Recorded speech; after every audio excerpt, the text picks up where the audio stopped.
Se aprecia en distintos libros tuyos la influencia de tu maestro Boaventura de Sousa Santos, de Bob Jessop también.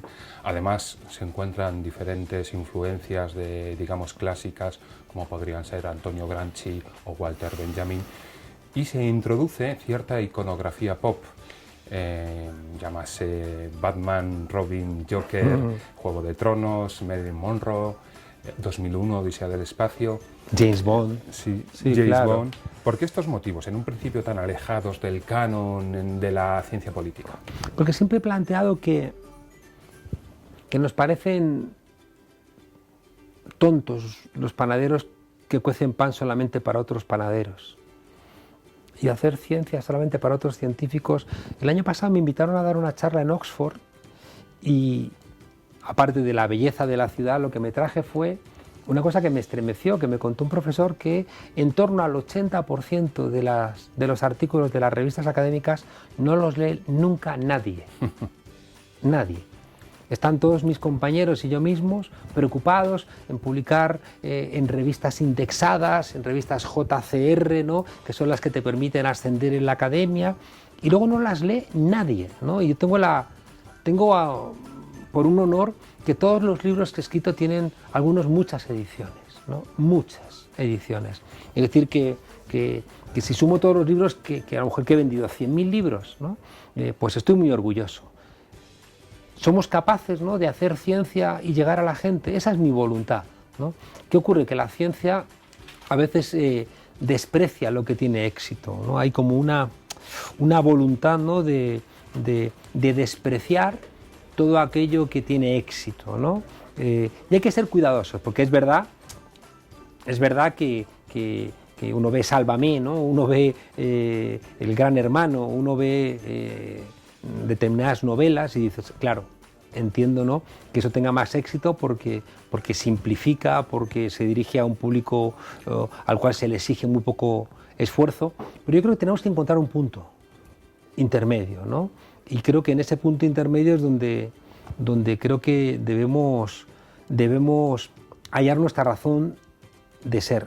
Si yo, para comunicar con mis alumnos, tengo que hacerles referencias a lo que ellos conocen, pues tengo que conocer lo que ellos conocen. De nada sirve que yo les diga, como dice en Guerra y Paz, ¿no? Y pues, si no han leído Guerra y Paz, ¿qué estoy construyendo al respecto? Solamente mi jactancia de que he leído más que ellos. O sea, yo tengo que lograr que mis alumnos lean. Y para que mis alumnos lean, igual tengo que hacer referencia a lo que ellos ven y estar donde ellos están, ¿no? Y entender sus razones. Un profesor que ahora mismo desprecie Twitter, que desprecie Facebook, que desprecie el móvil, no está entendiendo nada. ¿O es que acaso no hemos conocido todos nosotros profesores que hace, ¿qué?, 10 años decían, yo nunca voy a usar un teléfono móvil? Eso, yo veo eso. Hasta por televisión lo decían. Recuerdo uno bien famoso que decía que Internet no servía, que la enciclopedia que tenía era mejor, más hábil, más rápida, ¿no? Entonces creo que cuando procuro seguir a maestros, ¿no? Estoy pensando en Jameson, estoy pensando en todos los críticos de la cultura, es que a través del Guggenheim te explican, ¿no?, toda la posmodernidad. Pues ves a Zizek, ¿no?, y ves que a través de una película es capaz, ¿no?, de darte cuenta de lo que está pasando en un país. Yo creo que eso es obligatorio. Yo sigo pensando que nuestra capacidad de raciocinio es a través de las palabras. Y yo creo que pensamos bien cuantas más palabras tenemos en la cabeza, no cuantas más imágenes. Creo que para pensar necesitamos palabras, necesitamos tener un diccionario grande en la cabeza, y creo que el objetivo es leer. Pero creo que mentimos si no recordamos, como en mi caso, que antes de leer tuve en mis manos tebeos. Y los tebeos me ayudaron a leer, igual que las películas, ¿no?, me ayudan a pensar. Y por eso creo que hay que ser muy jactancioso para decir, yo no cito películas, yo no cito series, ¿no?, porque yo solamente cito obras de arte sacro, ¿no? En ciertos ensayos de Umberto Eco se introduce la iconografía pop, también en los poemarios de los novísimos, de la generación de los novísimos, en concreto en la poesía de Manuel Vázquez Montalbán, que por cierto tenemos su recopilación o poesía completa que ha editado recientemente Visor. ¿Cuánto ha hecho Visor, verdad, por la poesía en este país? Sí, y sigue haciendo porque sigue siendo muy actual, ¿no? Y con mucho éxito, y no solo en este país. En Iberoamérica Visor es el número 1 en cuanto a edición, está muy más considerado a veces en Iberoamérica que en España.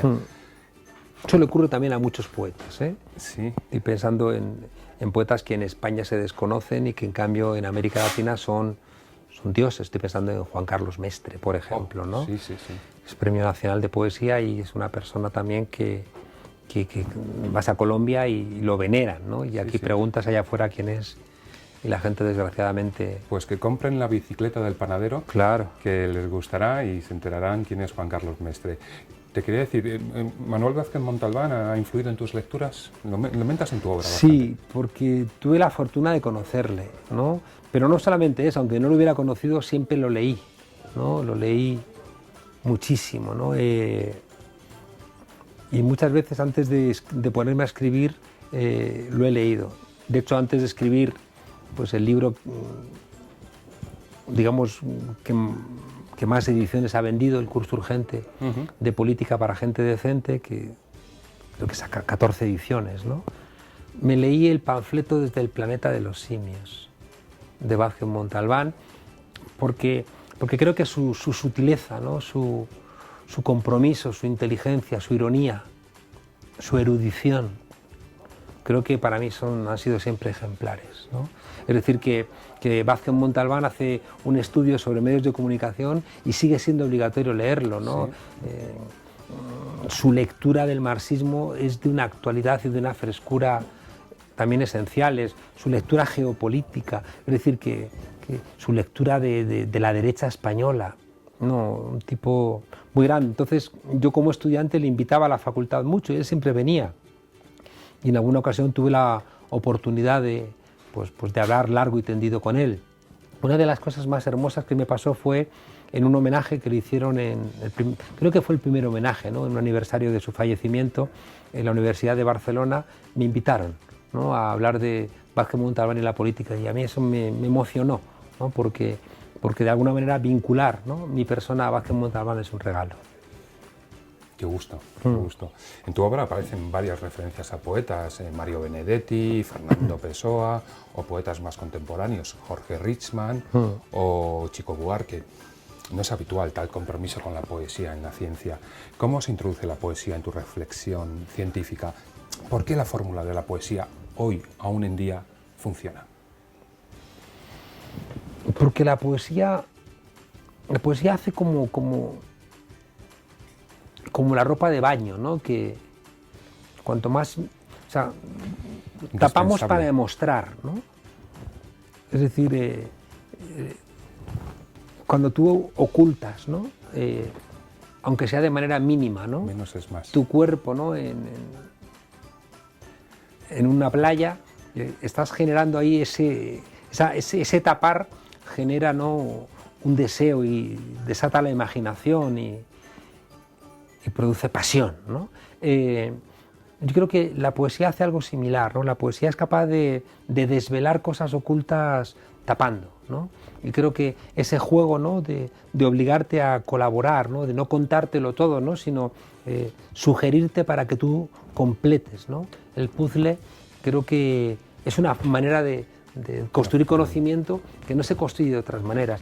Yo recuerdo desde muy pronto una de las ideas esenciales que está en buena parte de mis trabajos, ¿no? Que tiene que ver con algo que para mí es el corazón de mi lectura de la ciencia política. Yo digo en El gobierno de las palabras, libro que para mí fue muy importante porque salió en el Fondo de Cultura Económica, que es una editorial pues, de lo más importante, ¿no? En el mundo hispánico, ¿no? Y es un libro que ha tenido muy buena recepción y que sigue funcionando. Y el libro comienza afirmando: vivimos en sociedad para burlar la muerte, ¿no? Y esa idea, que lo que plantea es que tenemos una tensión constante entre nuestra condición individual y nuestra condición colectiva, y eso genera problemas económicos vinculados a la escasez, problemas políticos vinculados al conflicto, problemas normativos vinculados a la reciprocidad o a su ausencia y problemas de sentido vinculado a la consciencia, ¿no?, de que somos animales finitos y nos vamos a morir.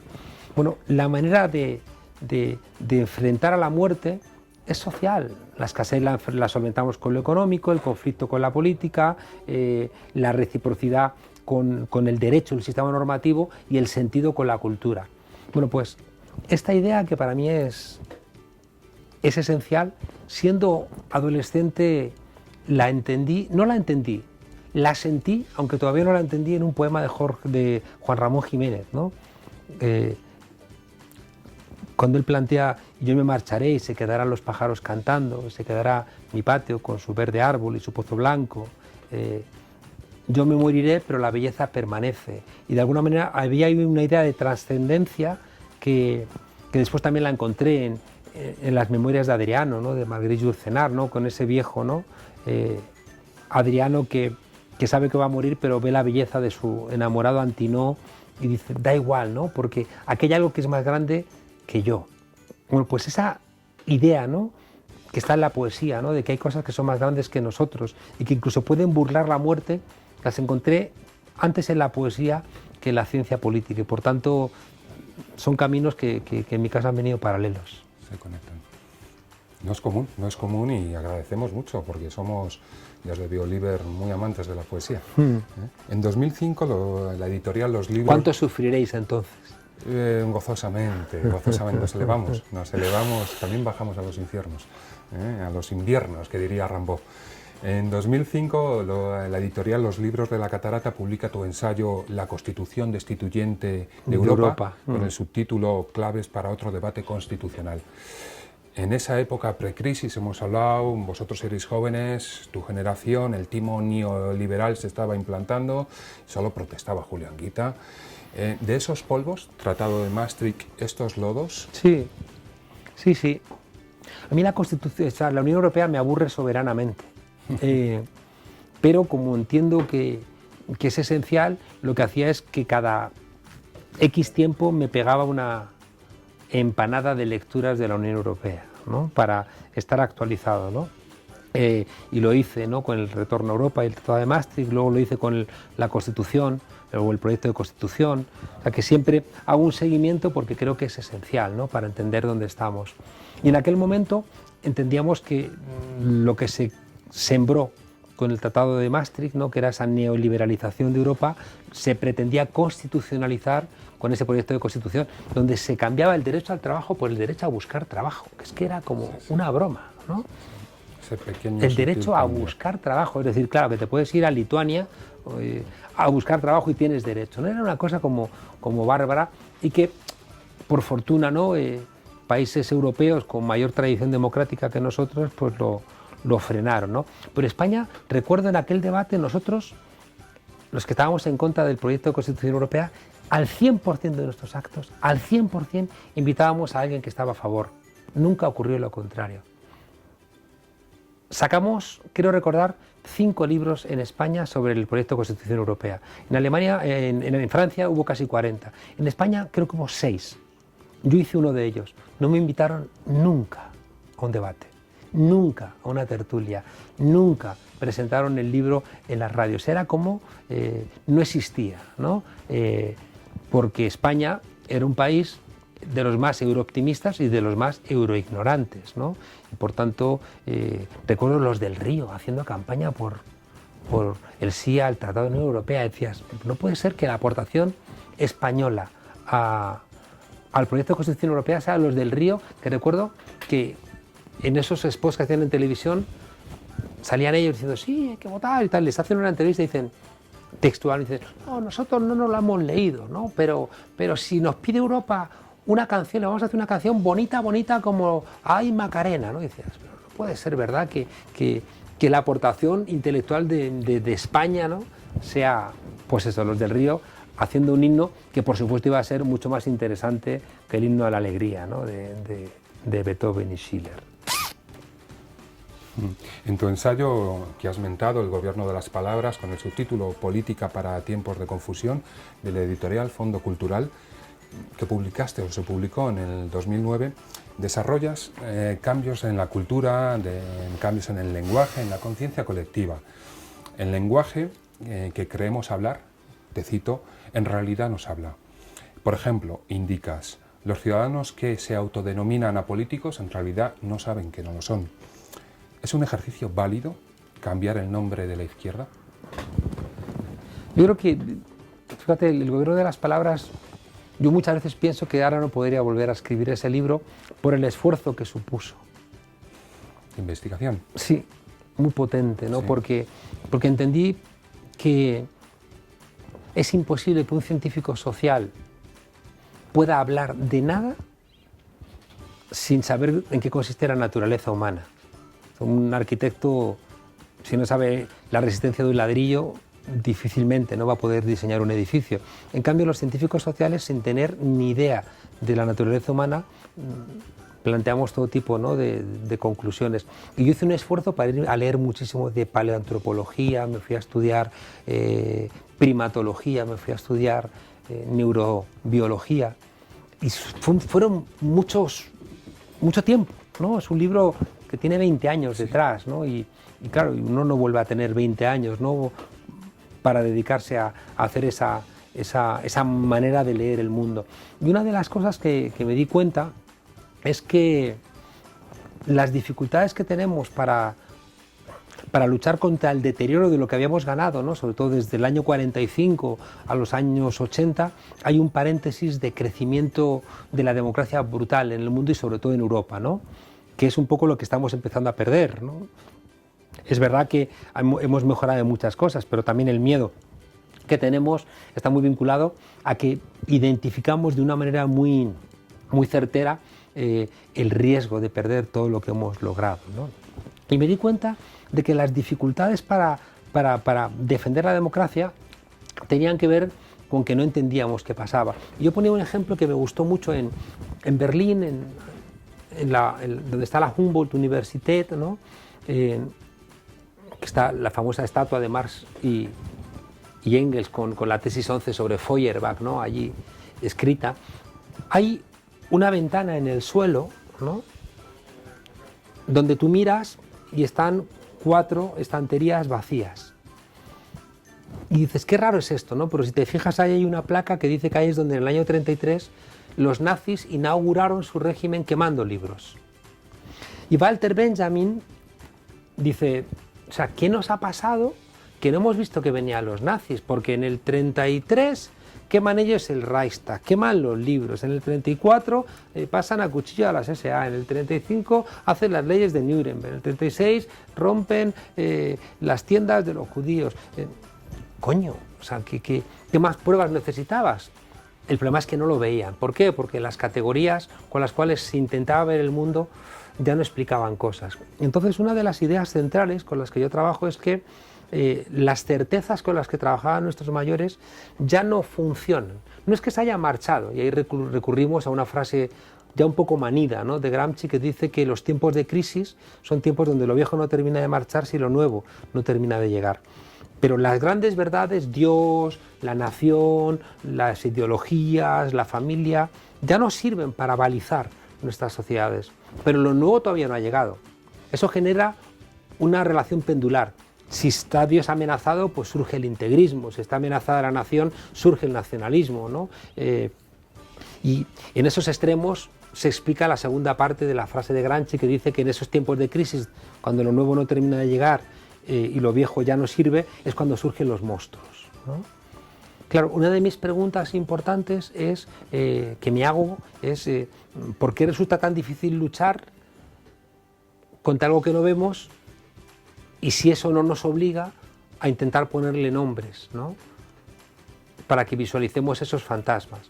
Y por eso el gobierno de las palabras, ¿no? Porque si te roban el diccionario, si los alemanes te llaman Unmenschen, es decir, inhumano, estás ya muerto, como hacían con los judíos. Y hay un libro muy bonito, que compré en esta librería, por cierto, de Viktor Klemperer, Lengua Terti Imperi, que es un filólogo alemán judío que sobrevivió escondido durante el nazismo, y él demostró cómo antes de que ganasen los nazis en el 33 ya habían triunfado en el lenguaje, cómo se había normalizado un tipo de expresiones, cómo se había normalizado insultos, denigraciones, y que por tanto se estaban ya preparando cosas tan terribles como el Holocausto, simplemente en el lenguaje. Sí, una de las palabras que ha ido cambiando es el feminismo. Ha ido mutando y sin duda debemos mucho a los movimientos de emancipación de la mujer, del feminismo y las sufragistas de principio de siglo. ¿Cómo el movimiento liberador de la mujer está cambiando el mundo? ¿Cómo nos concierne a todas? A todos? Mucho. Ahí en la transición contada de nuestros padres, que es la 6ª edición que ha salido hace unos meses, he hecho algo lleno de vergüenza, y es, lo he aumentado con unas 70 páginas, y una parte no pequeña de esas páginas me interrogo sobre el papel de la mujer en la transición. ¿Por qué? Porque me encontré con una cosa que me dejó absolutamente patidifuso, y es que la última amnistía del año 77 salen incluso presos con delitos de sangre.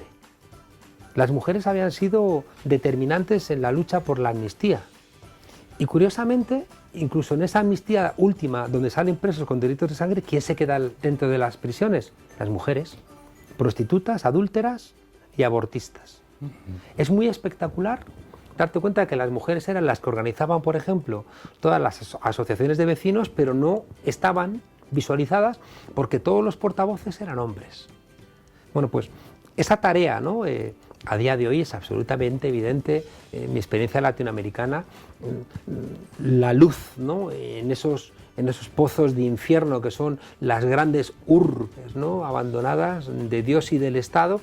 Si hay una posibilidad de humanidad es por las mujeres organizadas, ¿no? que luchan ayudándose entre ellas para que sus hijos no caigan en las redes del narco, del paramilitarismo, de la violencia. En cambio, estaban fuera de foco porque nunca les hemos dado la posibilidad de contar su propio relato. A día de hoy hay más catedráticos que catedráticas, no hay prácticamente rectoras, y nos permitimos... Recientemente me estremeció la COPE, ¿no? Riéndose un tipo de si la ministra Calvo, en su viaje al Vaticano, ya no tenía la lozanía de una mujer de 20 años, y haciendo chistes sobre el envejecimiento de la mujer como si fuera una minusvalía. Es decir, riéndose a carcajadas, ¿no? El Carlos Herrera y el Santiago González, ¿no? Esta gente con dinero de la Iglesia, que es la COPE, muriéndose de la risa, entendiendo que el envejecimiento de una mujer ya no la hace rentable y por tanto ya no la hace comercializable, y por tanto es, bueno, pues son mujeres ya de desecho, ¿no? Bueno, pues todo eso implica que las mujeres han tenido muchas razones para estar hartas y han empezado a decir hasta aquí hemos llegado. Hay un libro esencial hay 2 libros esenciales, bueno, hay muchos libros esenciales, pero en este caso concreto hay 2 libros esenciales que los incorporo en la reflexión esta que hago sobre ese lugar antaño llamado izquierda, que son el libro de Silvia Federici, Calibán y la bruja, y el libro de Nancy Fraser, Fortunas del feminismo, porque son 2 libros esenciales donde vienen a plantear cómo la mujer ha sido una mercancía en manos de los hombres, algo que, cuidado, no es una lectura marxista que pueda hacer que se aleje, ¿no? de esta afirmación gente que cotidianamente cree que está al margen de estas cosas. No, es que la sentencia de la manada, que ha metido tanto miedo a tantas mujeres, lo que está... Y hombres. Bueno, y a hombres, sí. A mí me ha metido miedo y más vergüenza. Sí, pero a nosotros no nos van a acorralar 6 mujeres en un portal y van a abusar de nosotros, ¿no? Por tanto, nosotros nos abochornamos como hombres, ¿no? Pero la sentencia de la manada lo que tiene detrás es algo escondido en los tuétanos del derecho en España, que es que el honor de la mujer realmente es el honor de los hombres. Y que una violación está vinculado a si nosotros perdemos el honor de que la mujer, que es nuestra mercancía, pierde la virginidad. Y si no, pues esa agresión sexual no funciona como tal, ¿no? Entonces, claro, Silvia Federici te dice, cuidado, que el sistema capitalista, que Steve Pinker plantea ahora que ha generado un enorme progreso, dices, no será para las mujeres, ¿no? Que han sido las paganas de todo este desarrollo económico al hacerse cargo de los cuidados. Y en una dirección similar, y por eso las quemaban a las brujas. En un momento dado, las mujeres que tenían sexo sin reproducción, tenían sabiduría popular, conocían hierbas abortivas, eran dueñas de su propio cuerpo, podían vivir al margen del dinero de los hombres, pues eran brujas que había que quemar porque en un momento de comienzo del desarrollo capitalista, esas mujeres estaban negando la posibilidad de esa acumulación inicial que permitía después la revolución industrial y demás, y por tanto había que quemarlas y llamarlas brujas.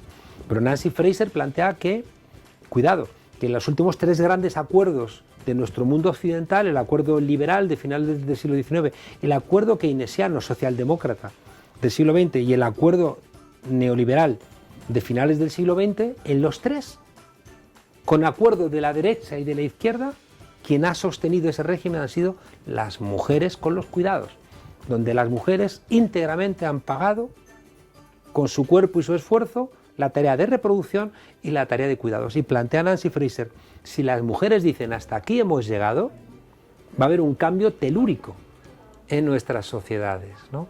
Se expresó en España en la huelga del 8M, donde los sindicatos decían, no es posible huelga, esto es una locura, ya, y las mujeres dijeron, vamos adelante, ¿no? Y yo creo que una de las grandes esperanzas que tenemos en el mundo occidental es que las mujeres asuman mayores responsabilidades políticas. Las necesitamos, queremos compartir con ellas, el cambio viene con ellas. Viene con ellas, con más cosas, pero con ellas viene. La mayoría de tus libros publicados son ya, yo he contado, poseo cerca de 20, han tenido varias ediciones. Pero tantos no he escrito yo solo, ¿no? Digamos, bueno, algunos compartidos, es verdad, algunos compartidos, es verdad, incluso con me daría 12. vergüenza haber escrito 20 libros. Creo que se escribe demasiado. Yo creo que vas camino y pronto veremos que superas los 20 y más. No, trabajas mucho. Trabajo mucho, sí, pero yo creo que hay que escribir cuando uno tiene algo que contar, ¿eh?